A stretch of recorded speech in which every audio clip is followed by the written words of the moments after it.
ওই তোরা আটকাইছে কেডা আটকাইছে? আমি আটকাইছি। আসসালামু আলাইকুম ভাইজান। ওয়ালাইকুম আসসালাম। আপনার অনেক সাহস, বিশাল বড় কলজা আপনার। আপনি আমার ড্রাইভাররা আটকাইছেন, কারণ একটাই, আমি কে এটা আপনি চিনেন না, যে কারণে আটকাইছেন। ফোন লাগা। জি স্যার, কিন্তু স্যার কাকে ফোন লাগাবো? আপনার মামা স্বরাষ্ট্রমন্ত্রীকে, নাকি আপনার চাচা ভূমিমন্ত্রীকে, নাকি স্যার ডিআইজি সাহেবকে ফোন লাগাবো?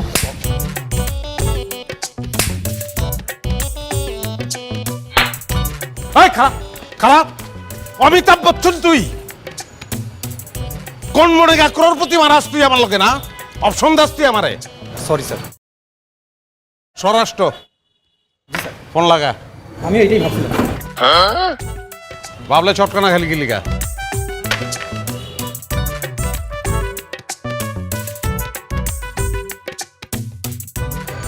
ভাইজান আপনার আমি স্পিকারে দেখ, আপনি খেয়ে ভালামু, আপনার আমি খেয়ে ভালামু, এটা আপনি দেখবেন। সালাম আলাইকুম মামা। হ্যালো ভাগ্নে, আমি তো সচিবদের সাথে মিটিং করছি। সচিবের লগে মিটিং গুল্লি মারেন মামা, আপনার বাইকনারে একজন অপমান করছে। কার এত বড় সাহস আমার ভাগ্নের অপমান করে? তুই শুধু নামটা বল, আমি তার জীবনটা হারাম করে ফেলামু। ভাইজান আপনার নামটা একটু বলেন। আমি আবার কখন আপনাকে অপমান করব? এই নাম কত? নাম কত? নাম ক? সোবান। মামা তার নাম সোহান মামা। তুই খালি ওই তার ঠিকানাটা পাঠা, আমি এখনই ফোর্স পাঠাবো।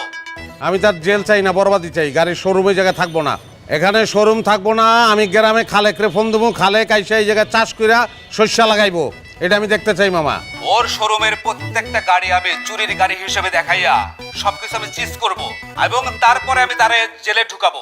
6 মাস 9 মাসের কাহিনী হইলে আমার চলবো না, মিনিমাম 10 বছর চিন্তা ভাবনা করে কথা কইেন, নাইলে আমার মুখ আমি আপনারা দেখাবো না। আরে এটা তুই কি বলছিস? তুই তো আমার একমাত্র আপন ভাগ্নে। তোরে না